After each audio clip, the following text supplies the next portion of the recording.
Everyone, welcome back to my channel. आज मैं बात करने वाली हूँ इस वीडियो में कि स्मोकिंग की लत क्यों लग जाती है। कभी भी किसी सिगरेट या बीड़ी पीने वाले इंसान से अगर आप ये पूछेगा कि भाई तुमको पता है जो ये तुम कर रहे हो इससे तुमको कितना नुकसान हो सकता है, तो सामने वाले इंसान का एक ही जवाब होता है, या तो वो हंस देगा या फिर वो ये कहेगा कि हाँ हाँ पता है, इससे नुकसान तो होता है, सेहत के लिए नुकसानदेह है, इससे कैंसर भी हो सकता है, अलग बीमारियां हो जाती है।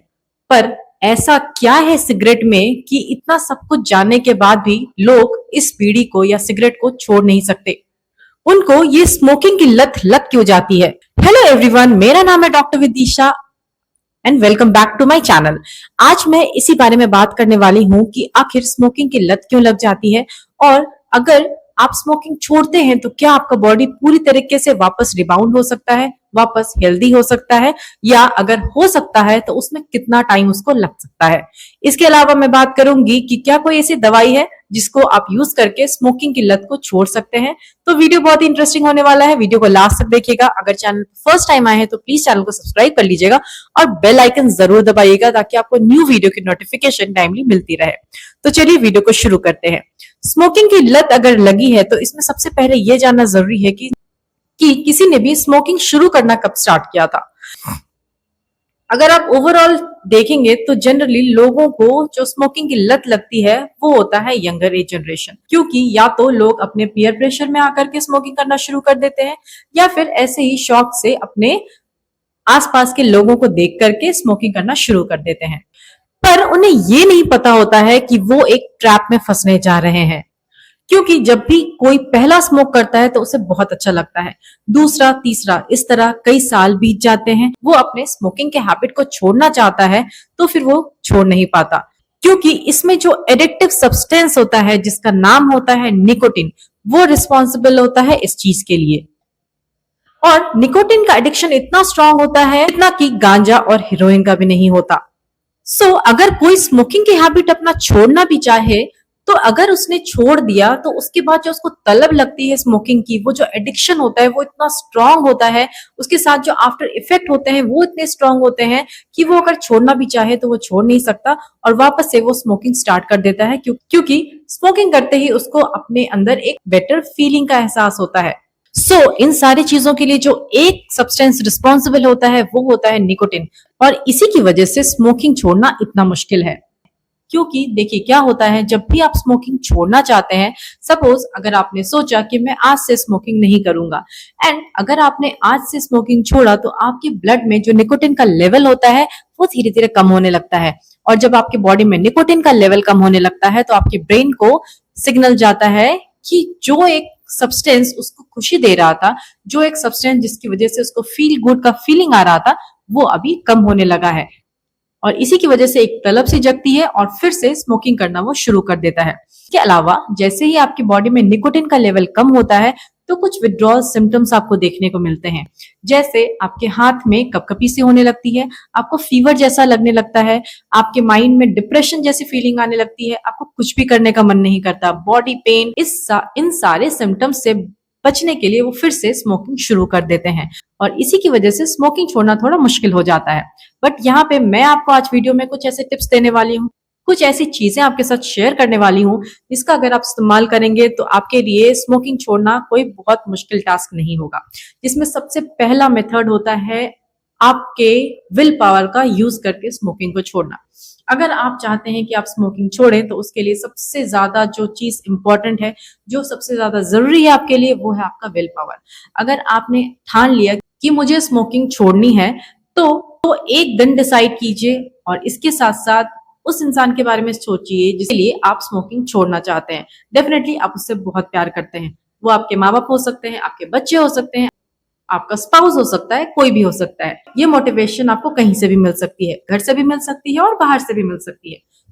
एक दिन डिसाइड कीजिए, एक डेट को नोट डाउन कीजिए कि डेफिनेटली अगर आप स्मोकिंग छोड़ेंगे तो आपको थोड़ी प्रॉब्लम होगी, थोड़े विड्रॉल सिम्टम्स आपको होंगे, बट ये जो विड्रॉल सिम्टम्स होंगे ये सिर्फ 3 से 5 दिन तक आपको परेशान करेंगे। अगर आपने इस तरीके से स्मोकिंग छोड़ा तो ये बहुत ही ज्यादा इफेक्टिव होता है, और इस मेथड को हम बोलते हैं कोल्ड टर्की मेथड। मतलब आपने डिसाइड किया और आपने स्मोकिंग छोड़ा,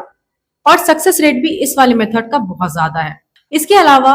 आप टेपरिंग मेथड का भी इस्तेमाल कर सकते हैं, जिसमें कि आप अगर आप 10 सिगरेट एक दिन का पीते हैं तो आप अगले दिन 9, उसके बाद 8, इस तरह से कर करके आप अपने सिगरेट के अमाउंट को कम कर सकते हैं। बट इस मेथड में आपको बहुत स्ट्रॉन्ग विल पावर की जरूरत होती है, बहुत ही ज्यादा सेल्फ डिसिप्लिन की जरूरत होती है। टेपरिंग मेथड यूज करने की जगह अगर आप कोल्ड टर्की मेथड यूज करते हैं और एक ही दिन में झटके से स्मोकिंग छोड़ते हैं तो वो आपके लिए बहुत ही ज्यादा बेनिफिशियल होता है। अगर आप इनिशियल के 3 से 4 दिन को बर्दाश्त कर लेते हैं, उस चीज को ओवरकम कर लेते हैं, तो आप यकीन मानिए कि 15 डेज तक आते आते आपके बॉडी से निकोटिन नाम का टॉक्सिन है वो पूरी तरीके से निकल जाता है। और 15 डेज तक अगर आपने स्मोक फ्री अपने बॉडी को रखा तो आपको इसके बाद लगेगा भी नहीं कि आप कोई स्मोकर थे या फिर आपको किसी चीज की तलब हो रही है। इसके अलावा अगर आपको ऐसा लगता है कि बीच बीच में स्मोकिंग की याद आती है तो आप उसकी जगह कुछ और चीज का इस्तेमाल कर सकते हैं, जैसे कि सौंफ का इस्तेमाल कर लेना या फिर इलायची का इस्तेमाल कर लेना या फिर किसी तरीके के ड्राई फ्रूट या नट को खा लेना। कहते हैं कि अगर आप अपने ब्रेन को सिर्फ 1.5 मिनट के लिए कंट्रोल कर लें तो ये जो तलब होती है ना, इससे आप बहुत आसानी से बच सकते हैं। और ये सिर्फ स्मोकिंग को लेकर नहीं, आपके लाइफ में जितने भी चीज को लेकर के आपको डिस्ट्रैक्शंस होते हैं ना, वो कोई भी डिस्ट्रैक्शन हो, अगर आपने 1.5 मिनट उस चीज को, उस चाह को रोक लिया तो फिर आप बाकी पूरे दिन अच्छे से बिता सकते हैं। और एक मजे की बात बताऊं, अगर आप 24 घंटे स्मोक फ्री रह जाएंगे ना तो आपकी बॉडी से जो टॉक्सिन है वो धीरे धीरे निकलना शुरू हो जाएगा। आपका बॉडी अपना काम करना शुरू कर देगा। आपको सिर्फ एक काम करना है, वो है स्मोकिंग छोड़ना। बाकी हीलिंग का काम आपका बॉडी बहुत अच्छे से कर सकता है। जब भी आप स्मोक करते हैं तो आपको पता है कि आपकी बॉडी में एक बहुत ही टॉक्सिक गैस जो है वो जमा होने लगता है, जिसका नाम होता है कार्बन मोनोऑक्साइड। और ये जो कार्बन मोनोऑक्साइड होता है जनरली आपके ट्रक के एग्जॉस्ट से निकलता है या फिर आपके गाड़ी या फिर किसी मशीन के एग्जॉस्ट से निकलता है। और वही कार्बन मोनोऑक्साइड जब आप स्मोक करते हैं तो आपकी बॉडी में जमा होता है और कार्बन मोनोऑक्साइड आपके ब्लड में जाकर के मिल जाता है और हमारे ब्लड में जो ऑक्सीजन की कैरिंग कैपेसिटी होती है उसको कम कर देता है, जिसकी वजह से हमारा जो ब्लड है वो प्योर नहीं रह जाता। अगर आप 24 आवर स्मोक नहीं करते हैं तो 24 घंटे बाद से ही हमारे बॉडी से ये जो कार्बन मोनोऑक्साइड नाम का गैस है वो निकलने लग जाता है और हमारे बॉडी में जो ऑक्सीजन है वो प्योर ऑक्सीजन हमारे बॉडी में फ्लो करने लग जाता है। हम सब जानते हैं कि ऑक्सीजन हमारे बॉडी के लिए कितना जरूरी है और ये जो प्योर ऑक्सीजन हमारे सारे बॉडी के ऑर्गन में पहुंचता है तो हमारा ऑर्गन फ्रेश ब्लड को एब्सॉर्ब करता है, उसके साथ ऑक्सीजन एब्सॉर्ब करता है। तो कुछ दिन में ही आप फील करेंगे जो आपको स्मोकिंग की वजह से थकान लगती थी, जिसका रिस्पॉन्सिबल ये कार्बन मोनोऑक्साइड गैस था, एंड क्योंकि वो अब आपकी बॉडी से निकल चुका है तो आपकी बॉडी में एक अलग लेवल की एनर्जी आपको फील होगी और इसके साथ साथ आपके मसल का हेल्थ भी इंप्रूव होगा, जिसमें आपके लंग्स का मसल भी इन्वॉल्व होता है। जितने भी स्मोकर्स हैं उनके दिमाग में एक क्वेश्चन आता है, मैंने तो 10 साल बीड़ी स्मोक कर लिया, मैंने तो 10 साल स्मोकिंग कर लिया है, तो क्या मेरा बॉडी फिर से ठीक हो सकता है? मेरे ऑर्गन्स जितने भी डैमेज हुए हैं क्या वो फिर से ठीक हो सकते हैं? इस सवाल का जवाब आपको मिलेगा नेक्स्ट वीडियो में। तब तक के लिए चैनल को फॉलो कीजिए और आई होप आपको वीडियो अच्छी लगे तो प्लीज चैनल को सब्सक्राइब कर लीजिएगा और अपने फ्रेंड्स और फैमिली में जरूर शेयर कीजिएगा। Thank you so much for watching.